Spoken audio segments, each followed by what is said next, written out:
जय राधे। श्री श्री श्मशान काली पूजा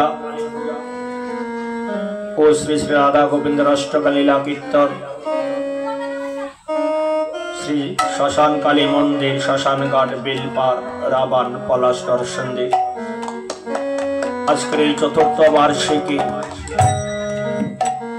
कीर्तने लीला कीर्तने आज के आनंद कीर्तन शुभ दिवस लीला कीर्तनेर आनंद घन कीर्तन आज के आमरा सर्वप्रथमे गुरुर चरण शरण करब कारण गुरु कृपा छाड़ा कोनो कार्य सुसम्पन्न होते पारे ना। जार चरण शरण करले सबकिछु शुभ हय सेई चरणई हलो श्री गुरुर चरण। ताई जारा दीक्षा मंत्र ग्रहण करेছেন निज निज माता पितार चरणे प्रणाम जानिए আপন আপন গুরুদেবকে একটু ধ্যান করে চরণে আশ্রয় নিন। আর যারা এখনো দীক্ষা মন্ত্র গ্রহণ করেননি, নিজ নিজ মাতা পিতার চরণে শরণ নিন। কারণ মন্ত্র দিলে গুরু হয়, আর মন্ত্র ছাড়া যারা আমাদের জন্ম থেকেই গুরু, তারা হলেন মা, বাবা, বড় ভাই বোন। তাই শাস্ত্রে বলছে মাতা গুরু, পিতা গুরু, গুরু জ্যেষ্ঠ ভাই, তার চেয়ে অধিক গুরু ভজিলে সে পায়। চলো আমরা সবাই গুরুর চরণে আশ্রয় গ্রহণ করি।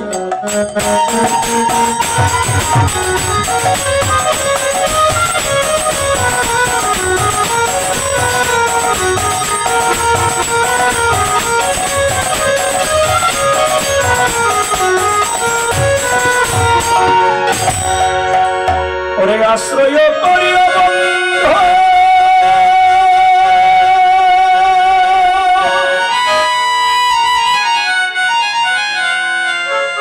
শ্রী গুরু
Ay,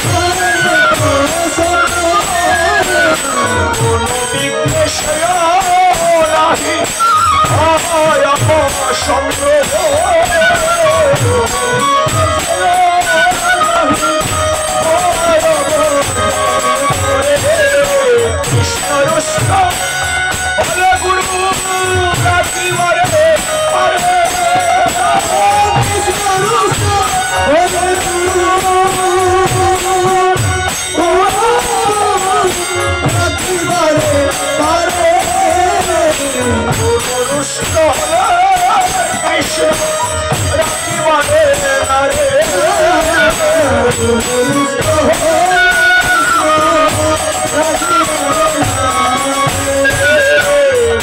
মাতা গুরু পিতা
Sona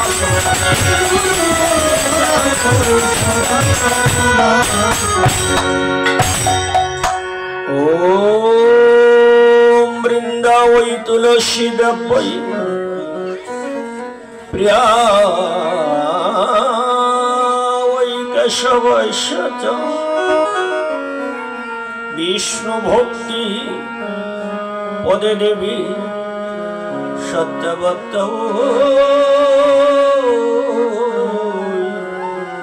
नमो नमः। जय राधे। ये मंत्रটি उच्चारण করেছি तुलसी प्रणाम मंत्र सबाई जाने।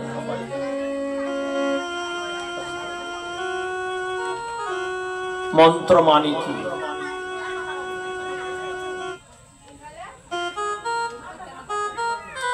मंत्र যা মনকে পবিত্র করে। দেখবেন আপনি একটু পরে কালী পূজার সংকল্প করবেন, একজন না একজনকে সংকল্প করতে হয়। যিনি সংকল্প করবেন তিনি স্নান করে পরিষ্কার বস্ত্র পরিধান করে বসেন। তারপরে ব্রাহ্মণ ওনাকে আগে বলবে জল হাতে জল নিন। ব্রাহ্মণ হলে বলবে ওম বিষ্ণু ওম শ্রী বিষ্ণু ওম শ্রী বিষ্ণু। আর অন্য সম্প্রদায় হলে কি বলবে নম বিষ্ণু নম বিষ্ণু। ছিটিয়ে দিয়ে আবার বলে জলে হাত দিন। হাত দিয়ে কি বলবে ওম অপবিত্র পবিত্র বা সর্বাবস্থাগত হবি বা যশ্বরৎ পণ্ডরিকাক্ষ সবাচ্ছপন্তরে সূচি। আরে ভাই আমি তো স্নান করে নতুন কাপড় পরিধান করে আসলাম, তাহলে আমাকে আবার তুমি শুদ্ধ মন্ত্র পরিধান করাচ্ছ কেন? কেন মন্ত্র বলাচ্ছ? শাস্ত্রে বলছে যে তোমার দেহটার মধ্যে অনেক জিনিস আছে যাতে তার জল যায় না, যেমন মন বুদ্ধি অহংকার, যেগুলো হৃদয়ের ভেতরে শরীরের ভেতর থাকে। তুমি স্নান করছো, তোমার উপরে জল পড়েছে ভেতরে। তাই এই মন্ত্রের মাধ্যমে যখন আমি পুণ্ডরিকাক্ষ মানে ভগবানের চরণ স্মরণ করলাম, আমার বাহির ভেতর পবিত্র হয়ে গেল। তাই এই মন্ত্রে মা তুলসীকে কেন প্রণাম করলাম? আজকে কালী পূজা, যেহেতু চৈত্র মাসে অমাবস্যা তিথি। কালী মানে কি? রাগ করবেন না। এই যে মার দু হাত, আসলে তো মায়ের চার হাত, কিন্তু শ্মশান কালী ক হাত? দু হাত। এই যে কালী মার পূজা, কালী মানে কি? কালীর নিচে যিনি শুয়ে আছেন তোমরা বলবে মহাদেব না, তিনি মহাকাল। আমরা সবাই মহাকালের যাত্রী। আমরা যারা এখানে আছি সারা বিশ্বের মানুষ সবাই মহাকালের যাত্রী, অর্থাৎ মহাদেবের কালের যাত্রী। এই আসা যাওয়ার কালকে যিনি কর্তন করে দেয়, অর্থাৎ আমাকে যিনি আর জন্ম গ্রহণ করতে দিবেন না, ভগবানের চরণে শরণকে পাঠিয়ে দিবেন, তিনি হলেন মা কালী। মহাকালকে যিনি কর্তন করেন তিনি হলেন মহাকালী। সেই কালী পূজায় বলো, দুর্গা পূজায় বলো, কার্তিক পূজা বলো, সরস্বতী পূজা বলো,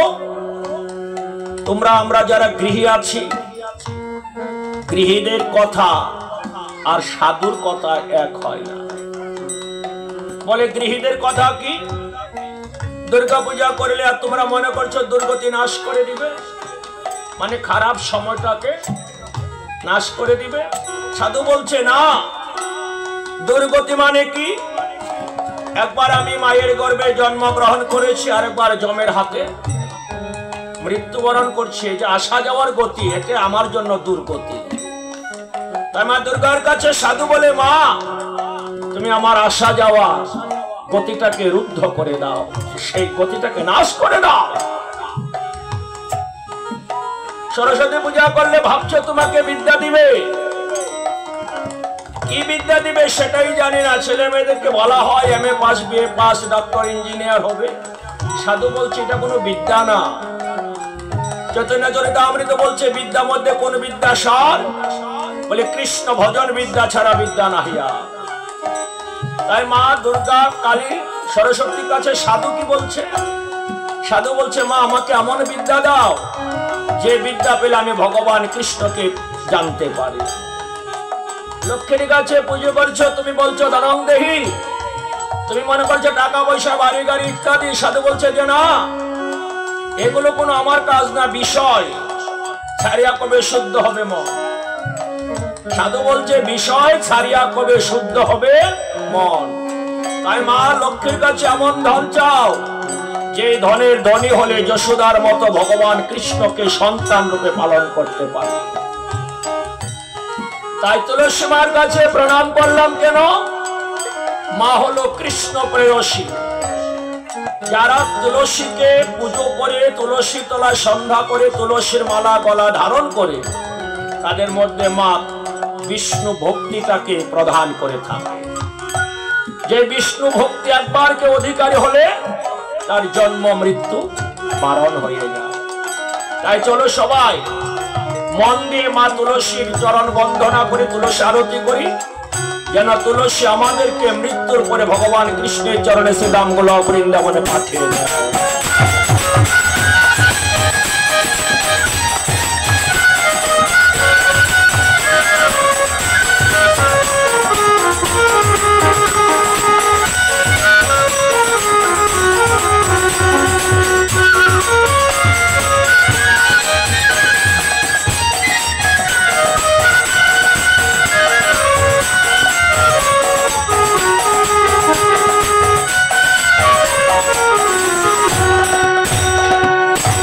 তুলসী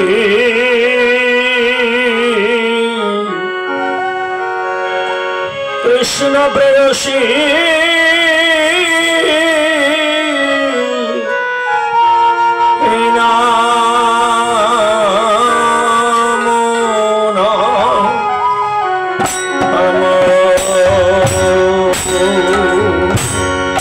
সবাই গান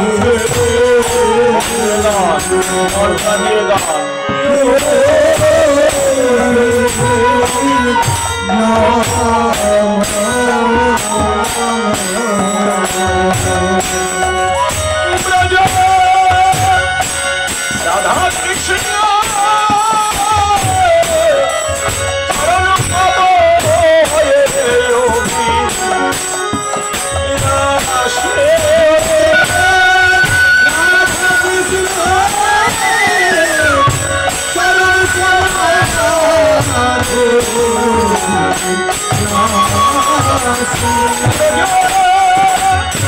রাধা কৃষ্ণ চরণ পাবো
तुलसी महारानी की जय, तुलसी महारानी की जय, तुलसी महारानी की जय।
জয় রাধে।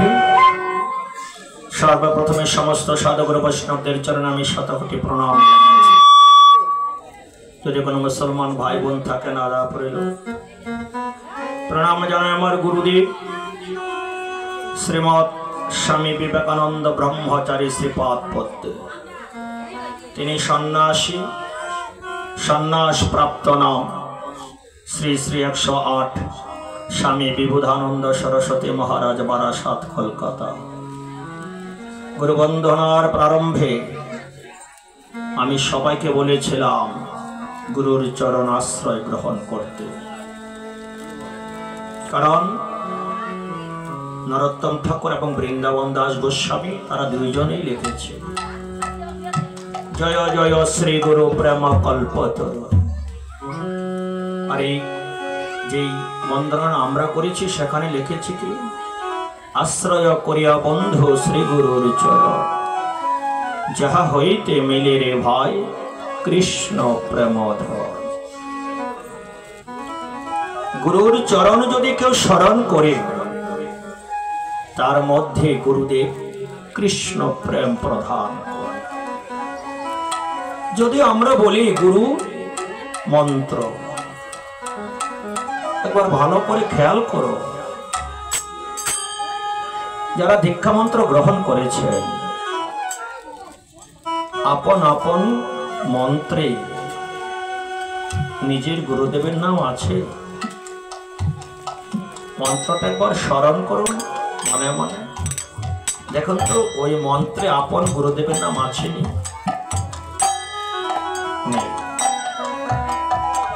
এবার বলো তো কার মন্ত্রে রাধা কৃষ্ণ নেই?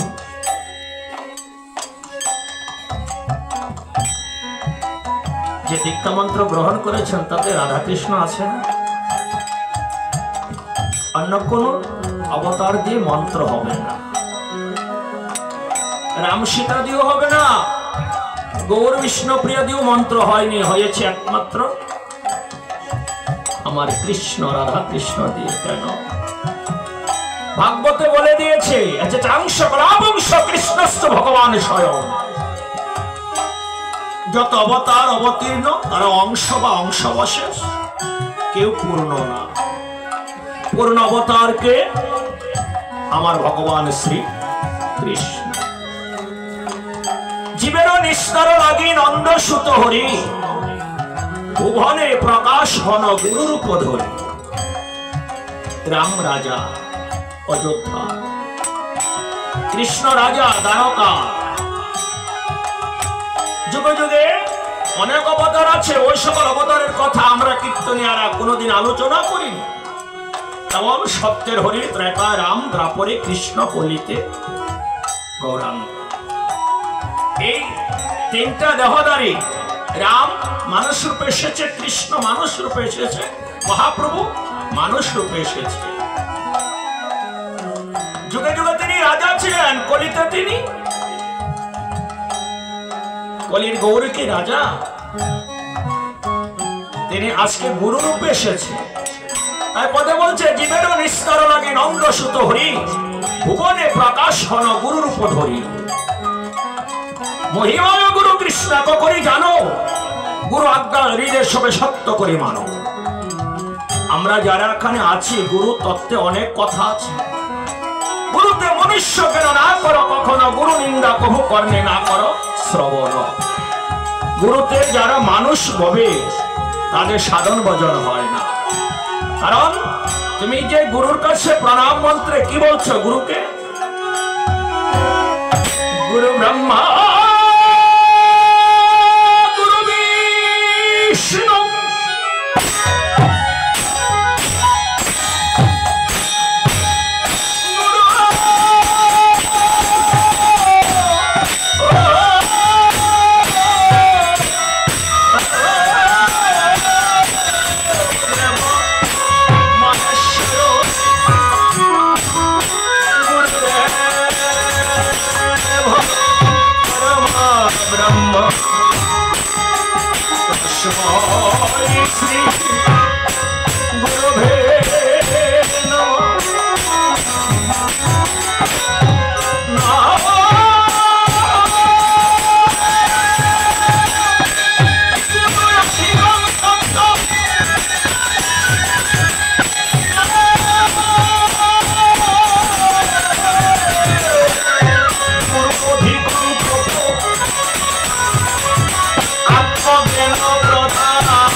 কল্পতরুভশ্চ কৃপা সিন্ধু বয়বচ পতিতানাং পাবনেভ্যো এই বৈষ্ণবেভ্যো নমো নমঃ। যেখানে আমরা কীর্তন করছি নাম হলো শ্মশান কালীবাড়ি, তাই না? একটু আগে ছিল, এখন নেই। শাস্ত্রে বলছে সাধুগুরু বৈষ্ণবরা যদি একত্রিত হয়ে গুরুদেবের নামে বা রাধা কৃষ্ণ নামে ধ্বনি দেয়, সঙ্গে সঙ্গে সেই স্থান নব বৃন্দাবনে পরিণত হয়ে যায়। আর বৃন্দাবনে যারা থাকে তাদেরকে বৈষ্ণব বলে না অবৈষ্ণব বলে? হ্যাঁ, আপনারা সবাই বৈষ্ণব। আমার কথা না, শাস্ত্রের কথা। এই কলিতে যিনি মাকে বেশি ভালোবাসতেন, যে নিজের হাতে খাওয়াতেন রামকৃষ্ণ পরমহংসদেব, তিনি রামকৃষ্ণ কথামৃতে বললেন যত্র জীব তত্র শিব। জীবকে শিব জ্ঞানে সেবা করো। আর ভাগবত বললেন যে শিব হলো পরম বৈষ্ণব। রামকৃষ্ণ কথামৃত এবং ভাগবত যদি আমরা একত্রে আলোচনা করি, দুইটা কথা একসাথে মিলালে আপনারা সবাই বৈষ্ণব। তারপর অনন্ত কোটি ব্রহ্মাণ্ডে অনন্ত সাধুগুরু বৈষ্ণব সাকার নিরাকারে যে যেখানে আছে আজকের এই বেলপার মায়ের মন্দিরে আহ্বান করে আনতে হবে, কারণ বৈষ্ণব ছাড়া কীর্তনিয়াদের কোনো দাম নেই। এ সত্য না মিথ্যা? তাই বৈষ্ণব আসলে ভগবান আসে। তাই চলো সবাই আমরা বৈষ্ণব বন্দনা করি, যেন বৈষ্ণবদের কৃপা সবার মধ্যে হয়। ওরে বৃন্দাবনবাসী যত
যুগবতার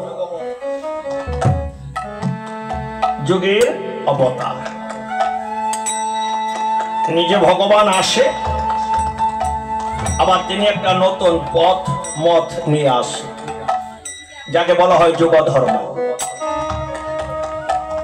সত্যযুগে ধর্ম ছিল কি?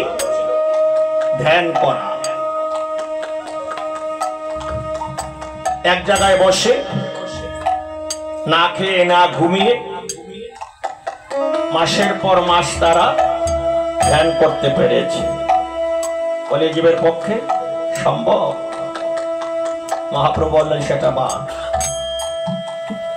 রাতাতে রাম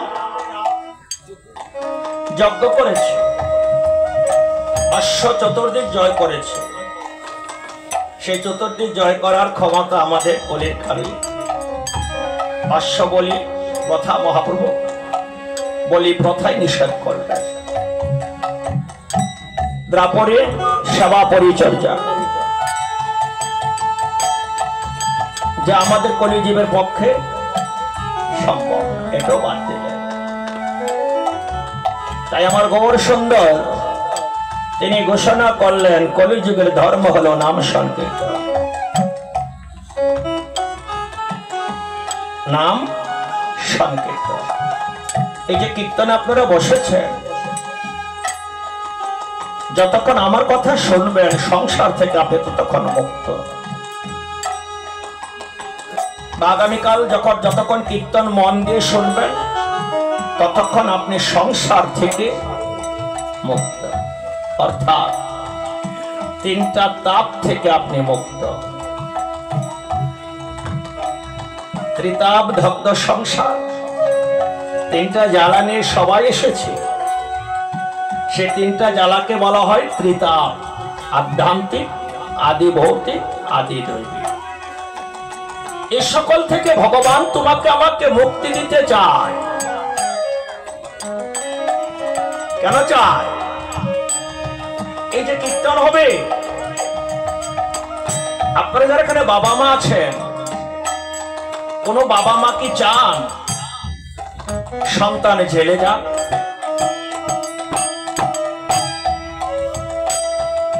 তাই আমার ভগবানও চান না এই কোলের জীব কেউ নরকে যাক।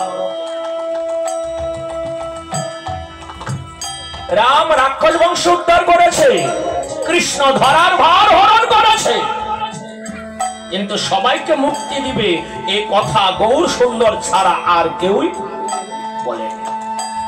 তাই শাস্ত্রে প্রমাণ করেছে সর্ববতার সার আমার গৌরাঙ্গ অবতার। সর্ববতারের সারবতারকে আমার গৌর অবতার। তিনি নিজে আচার্য ধর্ম, এজ এ টিচার, তিনি শিক্ষক হয়ে ছাত্রদেরকে বললেন যে হরিনাম কর। নিজ আচার্য ধর্ম জীবকে শেখায় গেলেন কিভাবে কীর্তন করতে হয়। কীর্তন শ্রবণ করতে আসলে ওই শ্লোকটা বারবার মনে রাখবেন। ত্রিনাদপি শুনি যেন তরুরিব সহিষ্ণুনা, অমানি না মানি যেন কীর্তনিয়া সদা হরি। দুর্বার্যে ছোট হয়ে বৃক্ষের মতো সহনশীল হয়ে সকলকে সম্মান দিয়ে কীর্তন শ্রবণ করিতে হইবে। সেজন্য মহাপ্রভু তিনি যে পরিমাণ কষ্ট করেছেন তার যদি কিঞ্চিত বর্ণনা করি আপনি মাথা গরম হয়ে যাবে। মহাপ্রভু সচিমায়ের 8 নম্বর সন্তান, অষ্টম সন্তান। 6টা বোন মারা গেল, 7 নম্বর বিশম্বর মহাপ্রভুর বড় ভাই, সে সন্ন্যাসী গেল। একমাত্র সম্বল ছিল কে? আমার মহাপ্রভু। কি হয়েছে? তাই সেই মহাপ্রভু আমরা যে চৈত্র পুষ সংক্রান্তি তিথি বলি না, সংক্রান্তি, সেদিন রাত্রে তিনি সন্ন্যাস নিয়েছিলেন। ঘরে ছিল ওনার দ্বিতীয় স্ত্রী বিষ্ণুপ্রিয়া, যার বয়স 15 কি 16, আর ঘরে ছিল তার বৃদ্ধ মা। মাকে কেন ছাড়লেন মা? স্ত্রীকে কেন ছাড়লেন? যাতে আমাদের মতো সন্তানদেরকে তিনি মুক্তি দিতে পারেন। তিনি বলেছিলেন মাকে, মা তুমি নিমাই নিমাই বলে কাঁদিও না, নিমাই নিমাই বলে কাঁদিলে মাগো সকলে হারাবে, আর কৃষ্ণ কৃষ্ণ বলে কাঁদিলে মাগো সকলে পাইবে। তাই আজকে আমাদেরকে এই সংকীর্তনের পিতা যিনি গৌর গুণমণি, আমার মহাপ্রভু সহ ওনার পঞ্চতত্ত্বকে আহ্বান করে আনতে হবে, ওনার পার্শ্বদগণ সহ, কারণ উনি না আসলে তো কীর্তন হবে না। ওনার কীর্তন উনিই করবে। তাই ওনাকে এবার শ্রীরাম নবদ্বীপ থেকে আজকের এই বিলপার রাবান আহ্বান করে আনতে হবে, কারণ ওনাকে টাকা দিয়ে আনা যায় না, জ্ঞান দিয়ে আনা যায় না। শুধু একটা জিনিসে ভগবান ভক্তের হৃদয়ে আসে, যদি কোনো ভক্ত নয়নের জলে সরল মনে আমার প্রভুর চরণে শরণ নেয়, তাই চলো সবাই আমার মহাপ্রভুকে এই আসরে আসার জন্য সরল মনে নয়নের জলে আহ্বান করি। কারণ উনি না আসলে তো কীর্তন হবে না। সংকীর্তনের শিরোমণি প্রেমদাতা রসের খোলে প্রভু আছে তো আশাতে বসে। তাই চলো সবাই মহাপ্রভু সহ ওনার পার্শ্বগণকে আহ্বান করি। ও জয় জয় নিত্য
বেলায় বেলা চলে গেল। নিতাই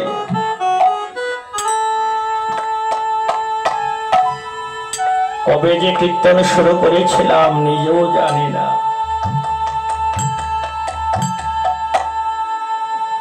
আগের সেই শক্তিও নেই,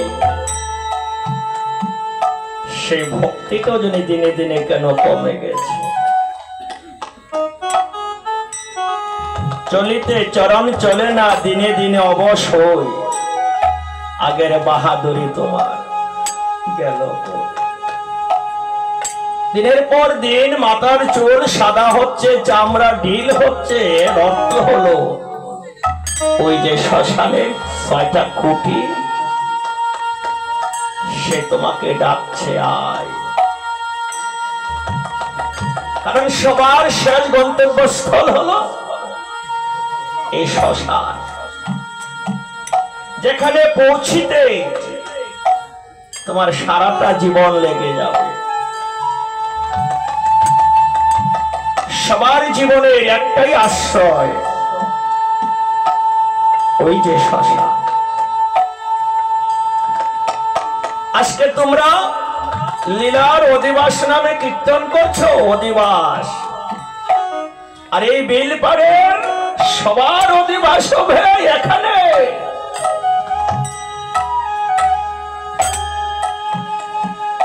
জল ভরে ঘট বসিয়েছ,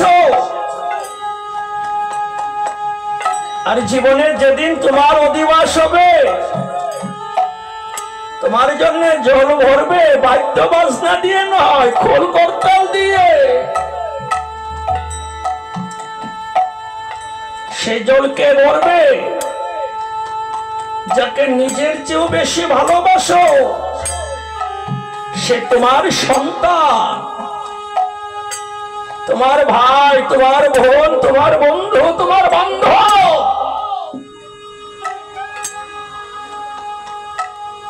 ওই শেষ জল পড়ে কত দামি দামি পোশাক ভক্তরা দেয়, পরিধান করি। জীবনের শেষ পোশাকটা এই রং হবে না, সাদা কাপড় হয়ে যাবে। কেন জানি মনে হচ্ছে শ্মশান আমাকে খুব তাড়াতাড়ি ডাকছে, আয়।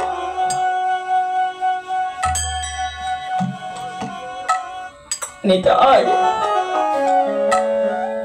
আমি না হয় সন্তান, আর কাছে অন্যায় করেছে, আমি স্বীকার করেছি, আমি তো পাপী, স্বীকার করি। বাবা মা যদি, সন্তান যদি অন্যায় করে, বাবা মা কি সন্তানের অপরাধ মনে রাখে? আর অপরাধ গুলো তুমি ক্ষমা করে দিও, কারণ জীবনের শেষের দিন তুমি একা হয়ে যাও।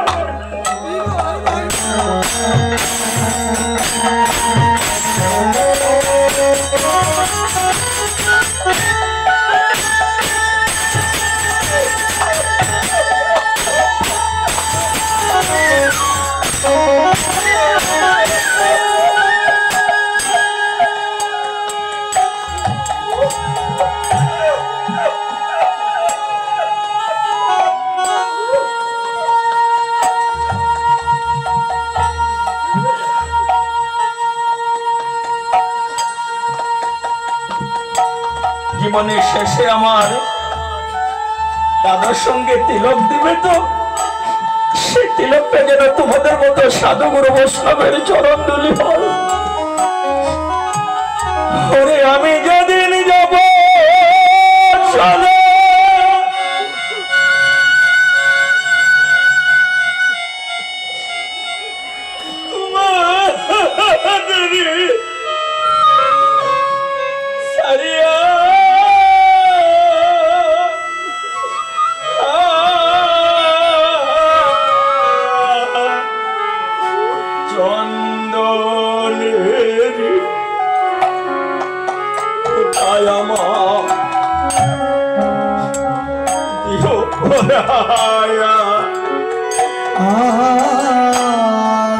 চন্দনে ফোটায় আমি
সেদিন গড়ে তুইয়া শ্মশান ঘাট শুয়া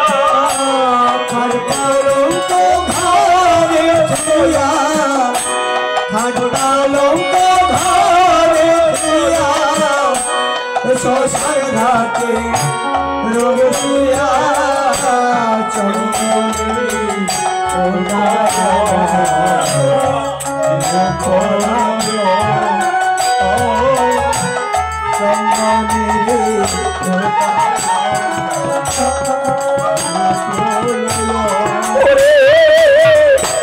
স্ত্রী পুত্র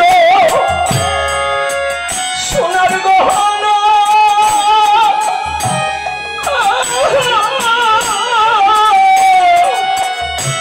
আমি ছেড়ে যাব বন্ধু বান্ধব বিষয় বাসনা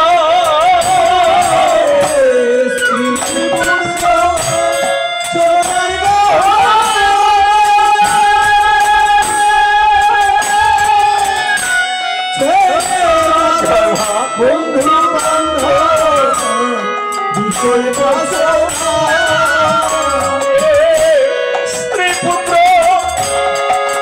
সোনার গহনা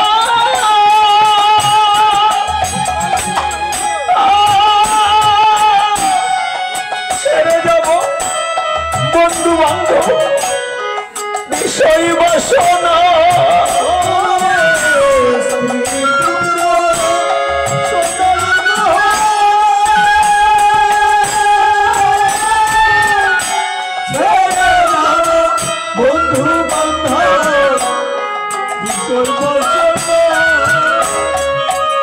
আমার সবকিছুই তো রবে পড়ে সবকিছুই তো রবে পড়ে দেখবো না আসিয়া সবকিছু তো রবে পড়ে সবকিছু তো রবে পড়ে দেখবো না আসিয়া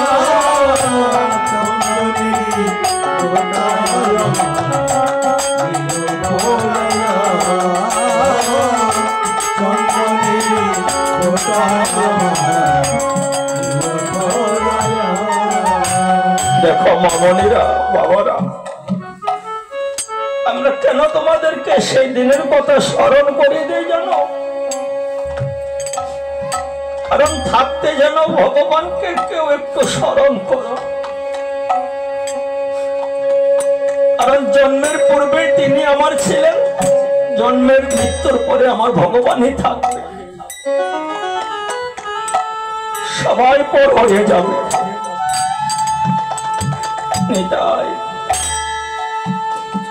যেদিন আমার বলতে কেউ থাকবে না সেদিন যেন আমি তোমার চরণ ছাড়া না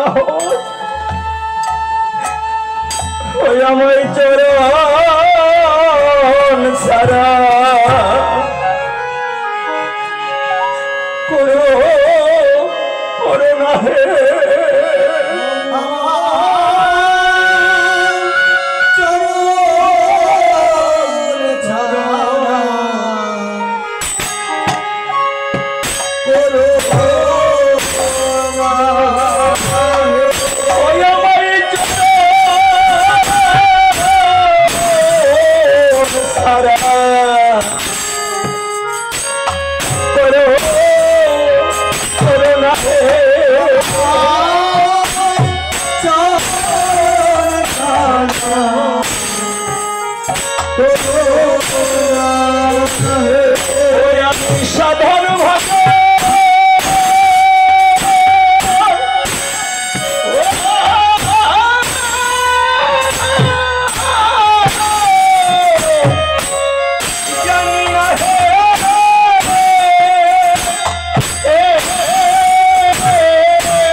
চরণ ছাড়া করুণা হে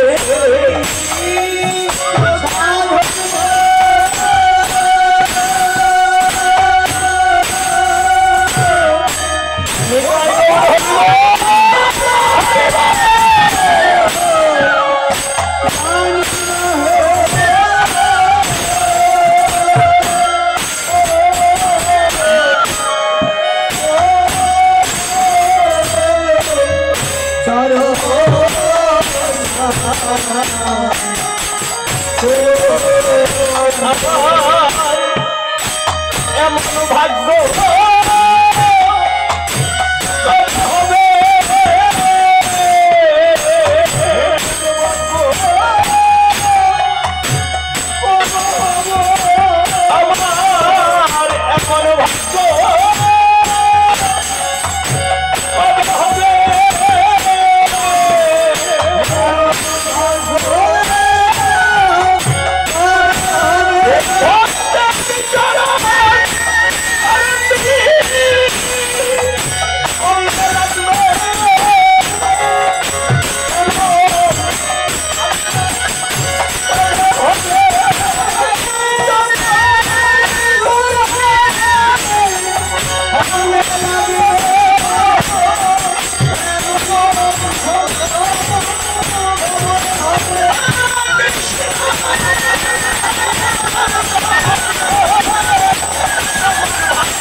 জন্ম পাইয়া রাধা কৃষ্ণ না ভজিয়ার গায়ে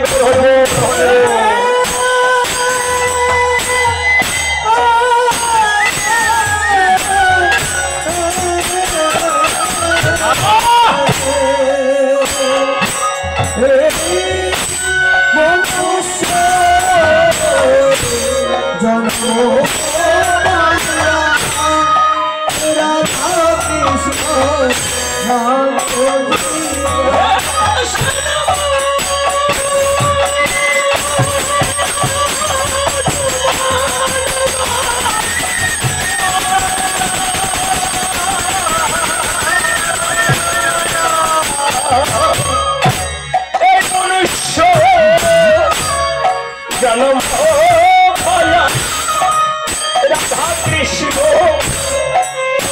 ভজিয়া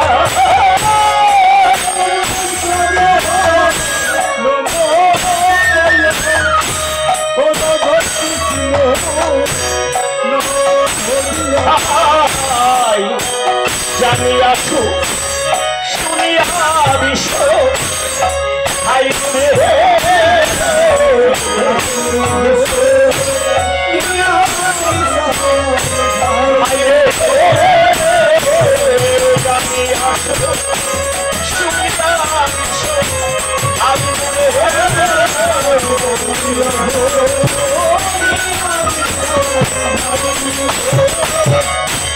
সংসার সয়ানলে জীবনিশি হিয়া চলে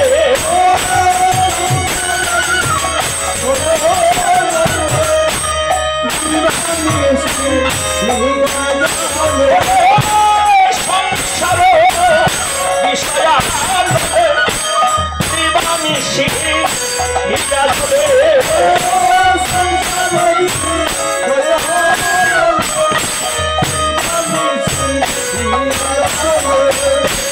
জুড়াই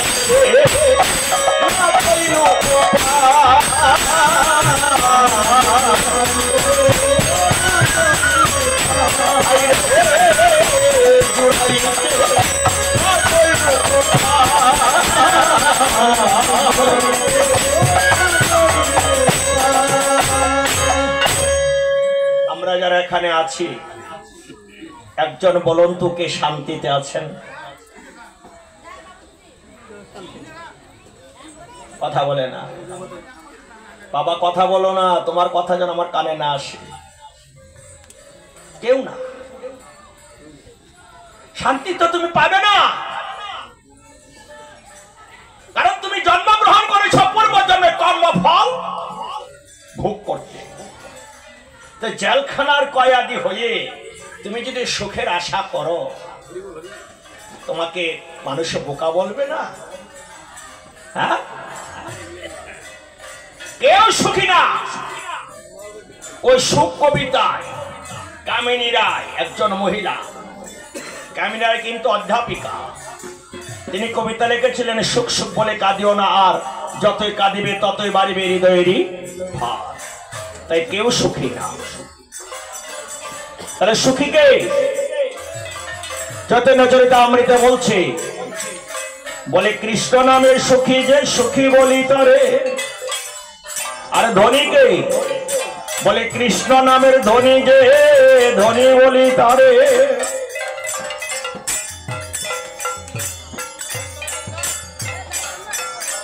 তারা কোথা থেকে আসলো? নগর কীর্তন করে আসছে। তোমরা এখন বন্ধ করে দাও নগর কীর্তনটা, এখন আমাদের কীর্তন দিয়ে শোনো। তাই মা বাবারা যে কথা বলছি, তাই সুখী বলি কারে? বলে কৃষ্ণ নামের সুখী যে সুখী বলি তারে। তাই নরোত্তম ঠাকুর কি বললেন? ও নরোত্তম দাসে আমার স্থান দিও তোমাদের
ভগবানের মা বাবা আসেনি? গীতায় ভগবান বলছে চতুর্থ অধ্যায়ে, জন্ম কর্ম চমে দিব্য যো বিত্তি তত্ত্বত ত্যাক্তাং দেহং পুনর্জন্ম নৈতি মামিতে সুহর্জন। আমার জন্ম দিব্য, কর্ম দিব্য। যে ব্যক্তি তত্ত্ব কথা জানে তার আর পুনর্জন্ম গ্রহণ করতে পায় না।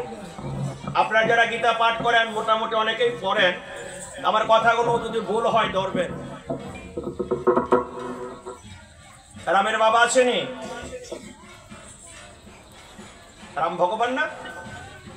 রামের বাবাকে দশরথ। দশরথ। আপনারা জানেন, তারাও জানে, আমিও জানি, সবাই জানি।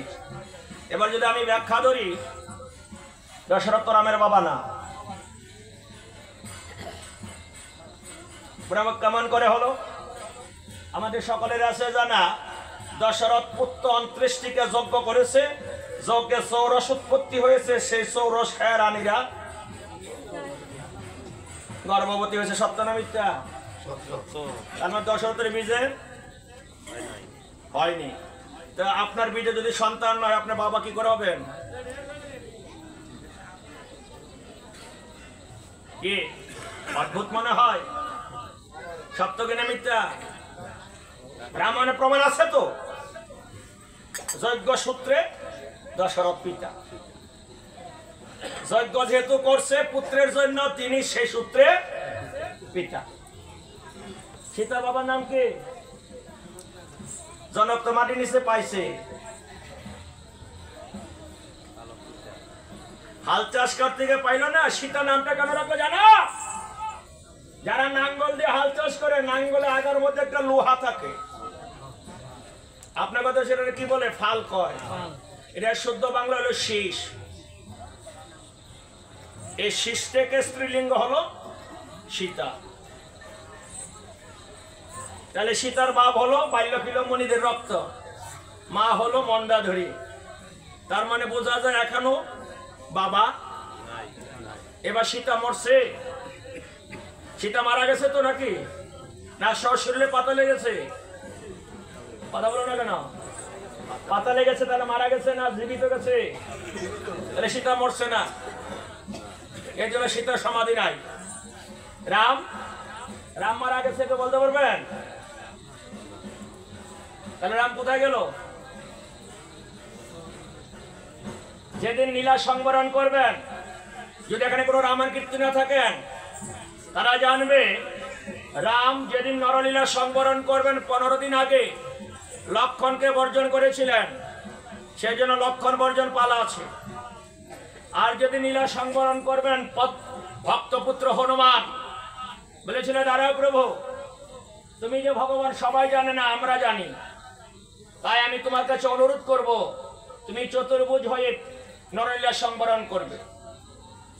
তাই সরজ নদীর তীরে, মানে যে নদীটার তীরে অযোধ্যা অবস্থিত, সে নদীটার নাম হলো কি? সরজ, মানে সূর্য নদী যাকে বলা হয়। সে নদীর পার যে ভরতকে ডান পক্ষে, শত্রুঘ্নকে তিনি বাম পক্ষে মিশালেন, কারণ তিনি 4 জন তো একজন, 4 জন, এই 3 জনকে মিশাইয়ে সরজ নদীতে ডুব দিলেন। চতুর্ভুজ হয়ে গরুর পক্ষের পৃষ্ঠে বসে তিনি গোলক ধামে চলে গেলেন। সেই জন্য রামেরও সমাধি নাই, সীতারও সমাধি নাই, লক্ষণ বড় শত্রুঘ্ন কারো সমাধি গেল ত্রেতা। এবার আসেন দ্রাপর। ভালো করে বুঝবেন কথাগুলো, কেন তারা যে ভগবান, তাদের একটা লীলার কারণ আছে তো। কৃষ্ণ বাবার নাম কি? কৃষ্ণ বাবার নাম কি? দেব, হ্যাঁ, বসুদেব। আর মার নাম দেবকী। আসলে মা বাবা তারা? কৃষ্ণ কি কোনো মায়ের গর্ভে জন্মগ্রহণ করেছে? কে ভাগবতে প্রমাণ দেখাতে পারবেন? পারবেন না।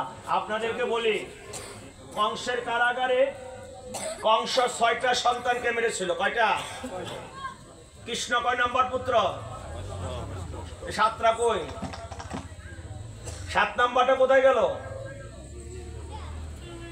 তাই শাস্ত্রে আমাদের মতে শোনামা, 2 মার গর্ভে 1 সন্তান, একটা সন্তানের 2 জন গর্ভধারিণী, তার নাম হলো বলরাম।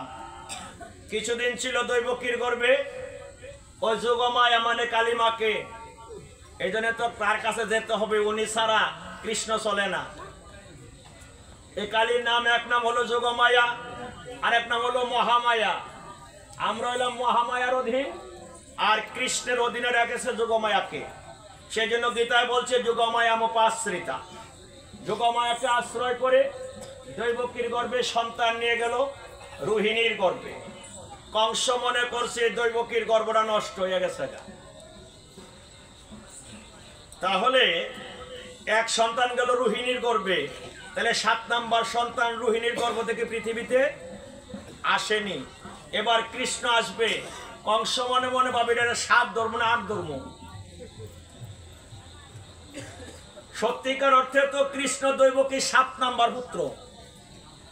7 নাম্বার গেছে কত রোহিণীর গর্ভে, কি সত্য কিনা? 7 নাম্বার রোহিণীর গর্ভে চলে গেল না, তাহলে দৈবকীর গর্ভ থেকে 7 নাম্বার পুত্র পৃথিবীতে আসেনি। এই জন্য কংসের মনে সন্দেহ ছিল এটা 7 না 8, 8 না 7। কৃষ্ণ এসেছে মা, গর্ভ 8 ঠিক আছে, কিন্তু তিনি কোন মায়ের গর্ভ থেকে যোনি পথে পৃথিবীতে অবতীর্ণ হন নাই। এই জন্য কৃষ্ণের কোনো বাবাও নাই, মাও নাই। সেই জন্য শাস্ত্রে কথাগুলো আরেকটু সুন্দর করে বলি। রাধারানী, যে রাধারানী আয়ানের স্ত্রী, ইনি কিন্তু পূর্ণ রাধা না। তাহলে কোন রাধা এটা? সীতা, আপনার রামায়ণ যারা শুনেন, অনেকে বলে রাবণে সীতা হরণ করেছে, আর রাবণ বলেছে পূর্ণলক্ষ্মী সীতার কাছে যাওয়া তো দূরের কথা, তার কাছে যাওয়ার ক্ষমতা আমি রাবণের নেই। ওই যে শরৎ বাউলে বলছে, শরৎ চন্দ্র মানে যে শরৎ বাউল একটা বাউল সঙ্গীত, তিনি বলছে ছায়া সীতা রাধা হইল আয়ান গৃহিণী। ছায়া সীতা রাধা হইল আয়ান গৃহিণী। সেই যে সীতাকে রাবণ হরণ করেছিল তার নাম ছিল গীতাসী। ওই সীতা রাবণের রাধা নাম ধারণ করে স্ত্রী হলো। সেই জন্য রাধার কোনো বাবা নেই, বিশ্ববানু রাজনন্দিনী, তিনি যজ্ঞ থেকে উৎপত্তি। রাধা মরেনি, প্রভাসলোকে শ্বশুরে চলে গেছে। আর কৃষ্ণ ওই দরাবেদের, অর্থাৎ রামের অবতার তো কৃষ্ণের সাথে সম্পৃক্ত। রাম যজ্ঞে ভগবান, কিন্তু চুরি করে একজনে মারছিল, নাম হইল বালি। 2 ভাইয়ে ঝগড়া লাগাইয়া পেছন থেকে সুরাবানে মেরেছিল। তখন অঙ্গদ বলেছিল, তুমি যে আমার বাবাকে বিনা অপরাধে মারলে, এটার ব্যাপার। তখন অঙ্গদকে রাম বলেছিল, অঙ্গদ, পরার জন্য আমি হব কৃষ্ণ, তুমি হবে জরাভেদ। সেদিন তুমি বিনা অপরাধে আমাকে মারবে, আমার কর্মফল আমি দ্রাপরে ভোগ করব, এ জন্মে তোমার পক্ষে সম্ভব। ওই জরাভেদের কারণে বেদ মারল জরা পায়ে। তাই শাস্ত্রে বলছে যে বৃক্ষটার মধ্যে তিনি শুয়েছিলেন, সে বৃক্ষটার নাম ছিল নিম বৃক্ষ। সেই বৃক্ষ থেকে তিনি পড়ে গেলেন। শাস্ত্রে বলছে অর্জুন তার মুখাগ্নি করে পুড়ে দিয়েছিলেন, দ্বারকায় তখন চলে গেল। কিন্তু কৃষ্ণ যে বৃক্ষটার মধ্যে শুয়েছিল, সে বৃক্ষটাকে জরাবেদকে বলেছিল, এই বৃক্ষটা কেটে সমুদ্রে ভাসিয়ে স্নান করলে তুমি গোলকে চলে যাবে। এই বৃক্ষ বাসিতে বাসিতে কোথায় গেল?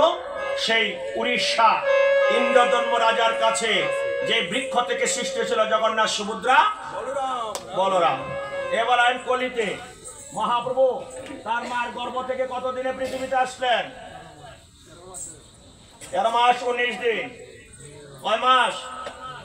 13 মাস 19 দিন। মন রেখো কিছু, আর মনে না রাখলে এই যে কালকে ছেড়ে দিব নেটে, আমার নামটা নেটে সার দিবে, তোমরা সবাই দেখতে পাবে। তাই শাস্ত্রে বলেছে ভগবানের জন্ম দিব্য, কর্ম দিব্য। তারা যুগে যুগে এসেছে। তিনি যদি হরিনাম না আনতো, এই কীর্তন না আনতো, আমরা কোথায় পেতাম? কীর্তন আনলো কে? আমার গৌর সুন্দর। অনর্পিত চরিঞ্চিরাত করুণায় অবতীর্ণ করো, সমর্পিত মন উজ্জ্বল রস ভক্তি শ্রীরামম হরিপুরুত সুন্দর কদম্বদুতি সদা হৃদয়ে স্কন্দরে স্ফুরত বসতি নন্দন। তাই যদু কৃষ্ণ দৈবকীর পুত্র, নাম রেখেছে কি? যশোদা নন্দন। আপনাদের তো ভাগ্য বলা, 2 যুগে ভগবান, 1 যুগে বাবার নাম কয় না। জয় জয় যশোদা নন্দন শচী সুত গৌরচন্দ্র। দ্রাপর তিনি কইছে যশোদা, আর কলিত হইল কি? শচী। 2 যুগে 1 যুগে বাবার নাম। পদকর্তা কেন লেখছে না? তাহলে পদকর্তা কি ভুল করছে? আসছে। সেজন্য বলি, যাক, এটা কইলে আবার ভক্তরা রাগ করো।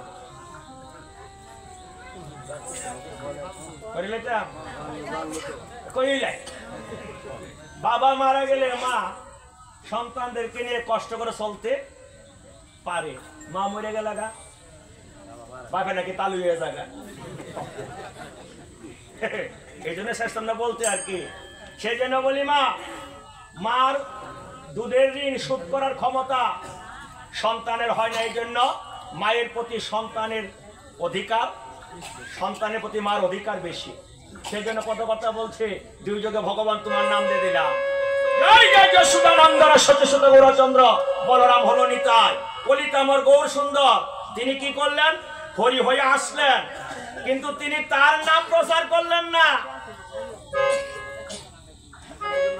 গৌর কি বলছে ভজ কৃষ্ণ কহ কৃষ্ণ লহ কৃষ্ণের নাম যেই জন কৃষ্ণ বোঝে সেজন আমার প্রাণ তাই তিনি গৌর যদি না আসতো তাহলে কি হরিনাম হতো আসতে কয় বছর লীলা হইতেছে লীলা কত বছর ধরে হইতেছে বললে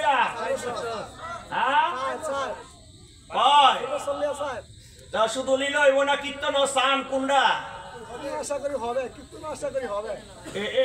হবে আমি কই ওইয়া গেছে গা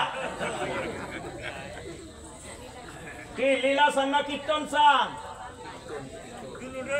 পরে আগে কোনটা সানি ডাকন এই লীলা লীলা মহাপ্রভু আনছে না লীলা আনছে ভক্ত নরোত্তম ঠাকুর আর কীর্তন আনছে আমার গৌর সুন্দর লীলাতে জ্ঞান হয় কিন্তু মুক্তি হবে কীর্তনে সেই জন্য বলি যে লীলা টিলা বুঝি টুঝি কম আগে কীর্তন হইব কীর্তন হওয়ার পরে যদি টিয়া পয়সা কিছু থাকে লীলা হইব না আগামী বছর থেকে শুরু করবেন আপনারা নিজেরা নিজেরা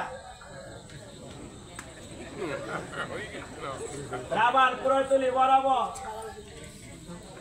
নিজেরা নিজেরা শুরু করবেন এর মধ্যে দুইটা বাইরে টানবেন আর সাইডটা নিজেরা লইয়া শুরু করবেন দেখবেন যে লীলা যে কারে কয় টিহা দিতা না ভগবান ফানা তোমাদের কাছে প্রত্যেকটা মানুষের কাছে ফানা প্রমাণ দেব কি করে ফানা একটা প্রমাণ দেই এই যে লাইট জ্বলছে প্রত্যেকের বাড়িতে লাইট জ্বলে না কারেন্টের প্রতি মাসে পল্লী বিদ্যুতের বিল দেন নাকি আর আপনার জন্মের পর থেকে যে বিনা লাইটে বিনা সুইচে বিনা তারে সূর্য সকাল থেকে সন্ধ্যা পর্যন্ত আলো দিয়ে রাখছে ভগবানের কয়টা দিছেন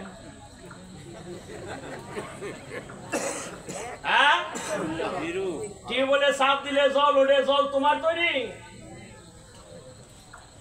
2 লিটার জল কিনা দেখবেন 40 টাকা আর প্রত্যেক দিন কত লিটার ফালাইতেছ কত লিটার স্নান করতেছ এসব কথা আমার মুখ দিয়ে আনায়ও না কীর্তন হইব কীর্তন হইলে যার যতটুকু সামর্থ্য থাকে ভগবানের কৃপায় যার যার বাড়ির থেকে দিয়ে যাইবা প্রত্যেক দিন ভাত খাও চাল তোমার তৈরি 1 কোটি টাকা দিব 2টা 3টা চাল নিতে পারে তার পানি খেত সারা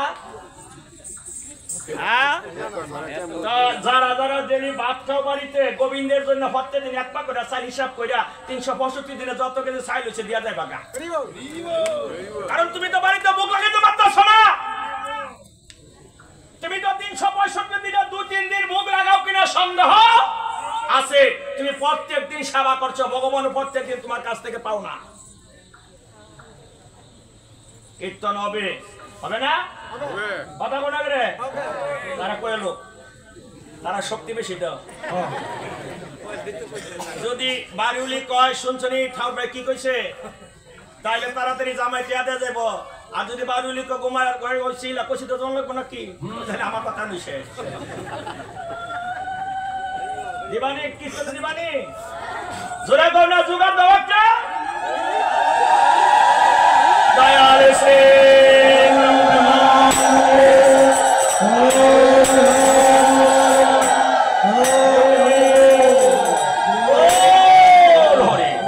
তাই হরি নাম হবে সেই জন্য কথা কথা বলছি কি জানো বাসুদেব ঘোষ ও যদি গৌরাঙ্গ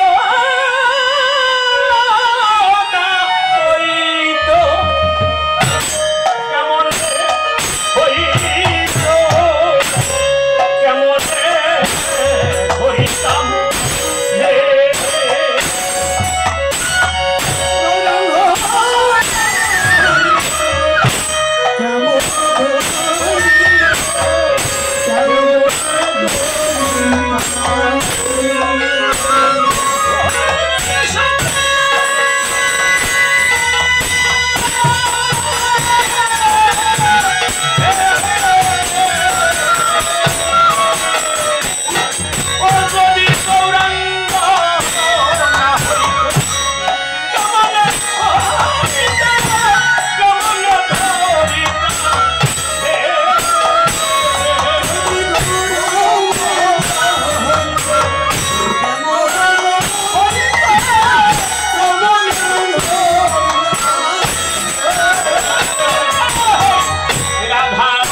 বলো বলো কে জানাতো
কি গোমা এই যে রাধা কৃষ্ণের দুই পাশের দুইজন এক রঙ করে দেখা যা দুইজনের হাতই উপরে অনেক কোন পাশে গোর কোন পাশে নিতাই হ্যাঁ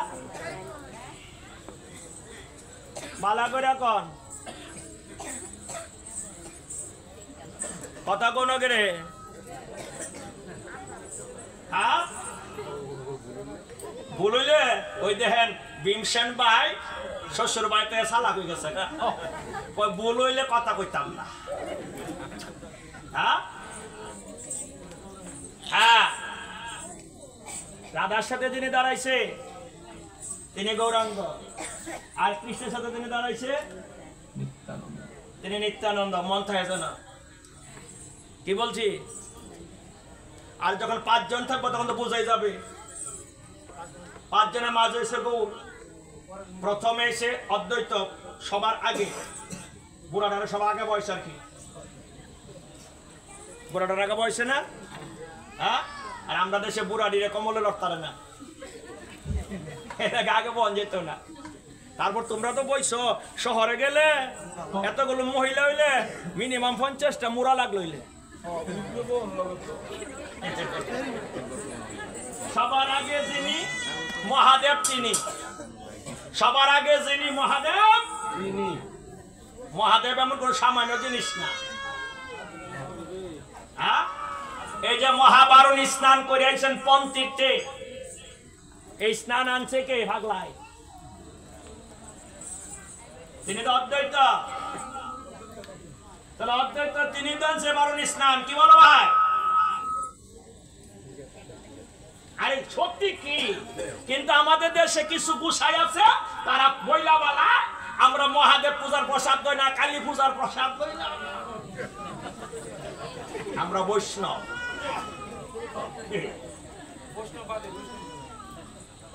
আমি কইলে যাবা কইবা আমার মুখটা বুঝে মুখ ফুরা তোমরা তো শাসে কি মুখ কথা কয়নি কেউ কয় না তাহলে তোমরা বালা মানুষ এসে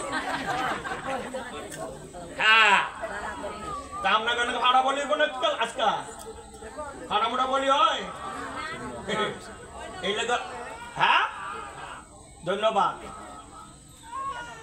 ভাড়া বলি তান্ত্রিক মতে কাপালি সাধু তৈরি করছিল এটার বহু কারণ আছে সেদিকে যাব না মহাপ্রভু নিষেধ করছে বলে কলিতে কোনো বলি প্রথা নাই সেই জন্য যেখানে পূজা হবে একটু পরে তোমরা তো বুঝলা না এগুলো এই মাকে শাস্ত্রীয় মতে বৈষ্ণব ভাবে আহ্বান করে আনতে হবে কিভাবে বৈষ্ণব ভাবে এখন বৈষ্ণবরা কি গাঁজা খা আপনারা দেখুন মহাদেবের গাঁজা খা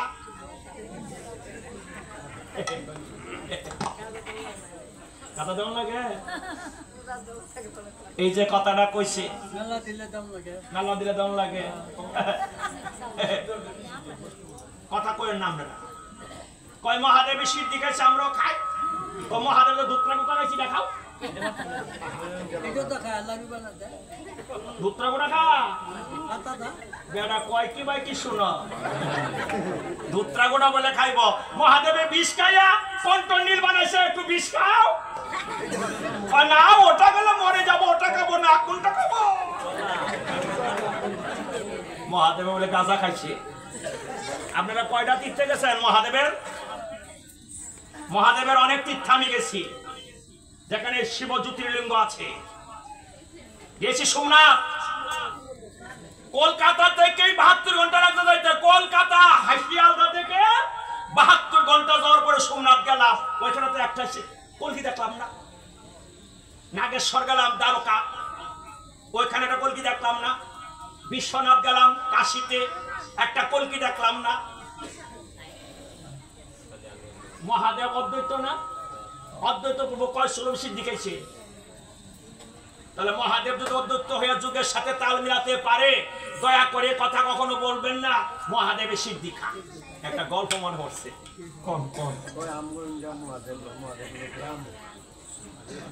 গল্পটা কি এই বেড়া সিদ্ধি খায় তো যে ফুতের কইছে সিদ্ধি আনে আনছে না এই বেড়া লাগছে গন্ডগোল বড় বাচ্চা আমি সিদ্ধি আনবো আরে লাগাইছে গন্ডগোল তো ভাষের বাড়ির 2-3 বাড়ি ভাষে মায়া বিয়া দিছে মায়ের জামে হুইনা লাইছে এই ভাগলা করছে কি বড় এক পুতলা লইয়া তা বাবা কি হইছে আরে যেটা খেলে সংসার বাঁচি যাচ্ছে না আরে বুঝ জানাইছে আর আলো নিয়ে তো ফুটলাটা দিছে ফুটলা ভাইয়া ওরে কয় কেডা কতি আমার মায়ের জামে তুই আমার সাক্ষাৎ ভাই তোমরা সিদ্ধি খাও না মানে মদ খাও না গাঁজা খাও মা বাবার নামে দোহাই দিবা না তুমি খাও সেটা তোমার ব্যক্তিগত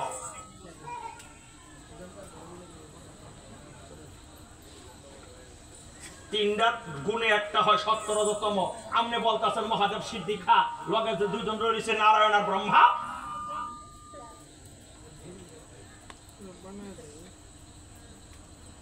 তিনজন তো একজন বানাইছে কেনা জানেন তিন নাম তৈরি করছে কে পত্রীমণির স্ত্রী অনসুয়া সেদিকে যাব না এদিকে থাকি হরিনাম এমন একটা নিশা এই নিশা যারে ধরে কালকে যে কীর্তন হবে দেখবেন কত দূর থেকে এই গ্রামবাসী আওয়ার আগে তারা সবাই আয়সা পড়ছে এইটা হলো বড় নিশা হরিনামে একবার নিশা যারে ধরে বড় থাকে কে বলতে পারে তাই হরিনাম আনলো কে মহাপ্রভু বিলাইলো কে বলেছিল বাইনি তাই যাও প্রতি ঘরে ঘরে যে করো এই ভিক্ষা ভজ কৃষ্ণ কহ কৃষ্ণ বল কহ কৃষ্ণ শিক্ষা এই নিতার মাতা বানাইছে না আস্তে কেডা বানাইছে অন্য ধর্মের তারা কে বানাইছে জাগায়া ইনি কি খাইতো মদ খাইছে তাহলে নিতাই সবার আগে উদ্ধার করছে কারে নেশাখোরদের তাকে আর হরিদাস নামাচার্য হরিদাস তিনি যাকে উদ্ধার করলেন হরিনামে তিনি কে লক্ষ হীরা যাকে খাঁটি বাংলা বলা হয় 12 গণিতা, প্রস্টিটিউট। আরেকটা বাংলা হলো পতিতা। তাহলে হরিনামে সবার আগে মুক্তি পাইল কে? সমাজের কতিপয় অধম নর আর নারী। তাই তাদের মাথা বাড়াইছে, নিতা রাগ করছে, হ্যাঁ, তাই তার নাম হলো, তার হলো বৈষ্ণব। যত আঘাত করো, আমি প্রতিঘাত করবো না। তাই বৈষ্ণব হতে বড় মনে ছিল 7, মহাপ্রভু বলছে বৈষ্ণব হতে বড় মনে ছিল 7।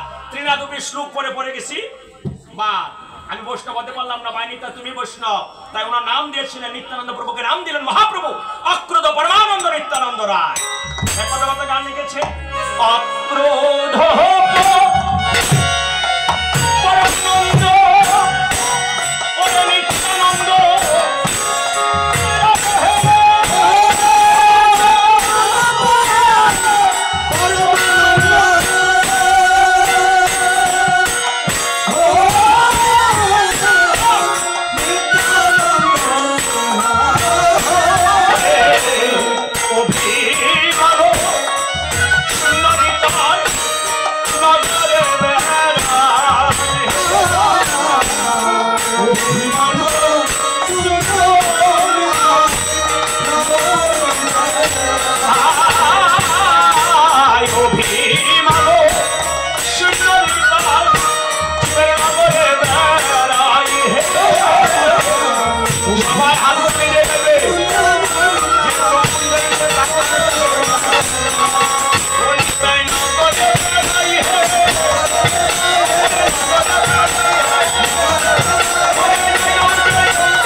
একটু পরে কইতেছি গুসা জানে কি কইব, ওনারা কইলে আমরা লাভ কি আর কব, ব্যাক করবানো কোন কোন আছে, খুব ব্যাক করে লাগা দাঁড়াইছে। হরে কৃষ্ণ। প্রিয় শ্মশানকালী মায়ের ভক্তবৃন্দ, হরি ভক্তবৃন্দ, আপনারা